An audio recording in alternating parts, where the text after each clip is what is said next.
Chairman, thank you very much. Mr. Minister and Ambassadors, thank you for joining us. Pardon me. As we make decisions about spending money, taxpayer dollars of American taxpayers, what would you highlight for me as the priorities that we should have in the financial aid that we provide your countries? Is there consensus? I mean, I'm happy to have one or a few of you respond to that if there's consensus in what's the highest priority. Well, Ambassador, if I may, probably the programs that have been already mentioned today, this is a European Reassurance Initiative or Deterrence Initiative that has already started, and financing is assured partly. We hope very much that this program will be financed fully and maybe even higher. As well, foreign military financing received by Baltic states is a very crucial point of improving our resilience, our capabilities. And the third I would mention are the programs devoted to counter hybrid warfare. And these programs can be in different shapes, whether it's strengthening of free media, independent media, or countering the propaganda, or countering hybrid attacks. All of these programs are doing very relevant work to increase resilience. does anyone wish to add or detract, subtract? Minister? The case of Ukraine is probably a bit different one, but in our case, it's definitely about upgrading Ukraine defense and security sector to the NATO standards. It's about command and control. It's about training. And it's a kind of two-way road, because we understand now the sense of hybrid warfare and unconventional warfare. So it's about exchange, but it's also about weapon supplies, especially defensive weapon supplies. Let me ask if any of you have other thoughts. If you get that to the committee, I want to ask a couple more questions. So if you provide that answer in writing, I'd appreciate it.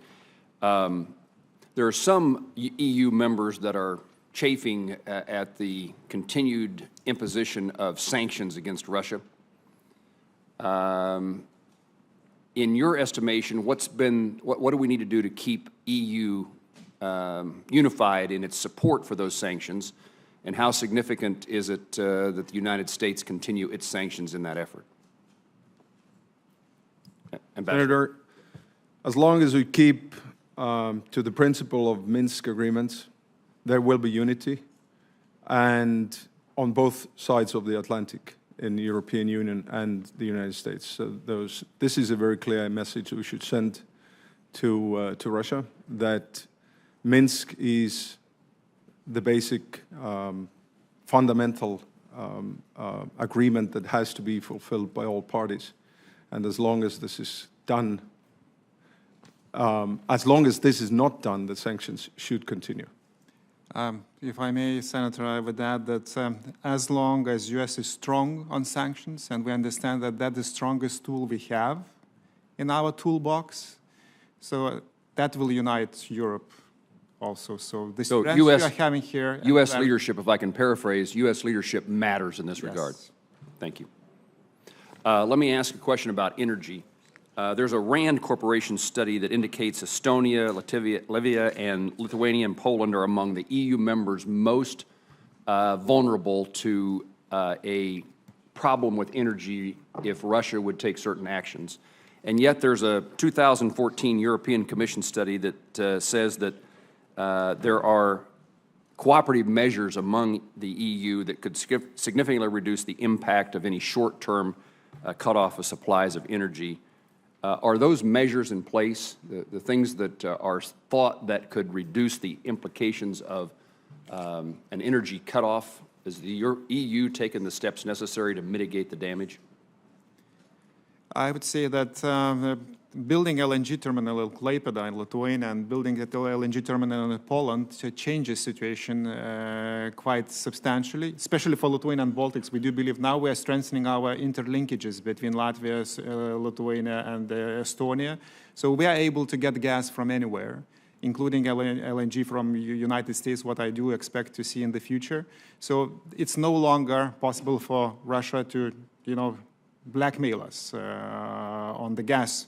On electricity, we still have one big project to come, synchronization with the Western European grid, which is important. It's quite an intricate project. It will take time to develop, but that will be the last straw, in our independence. So that will make Baltic states purely independent, self-sufficient in this regard. And I do believe that for the other countries, it could be different. Georgia and Poland. Thank you very much, and let me combine it with your first question as with regards to Georgia as provider of alternative diversified routes for the energy supplies for Europe, which is not dependent on Russia. We now have 2 pipelines. The third one is under construction, Trans-Anatolian Pipeline, and the importance of strengthening Georgia and stability in Georgia as one of the alternative routes and pathways to supplying the alternative energy sources for the Europe is critical, and therefore one of the main attentions from the United States we expect in the energy sector. Thank you.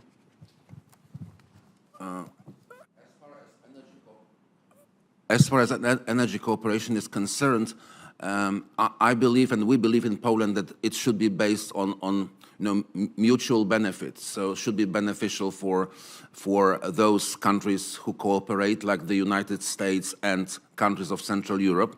So this LNG terminal in Poland, mentioned by my Lithuanian colleague, is a very important part of this project of diversification. There is also a project which is in progress of the Baltic pipeline with Denmark and Norway. And of course, there is a very important issue of Nord Stream 2 forced by Russia.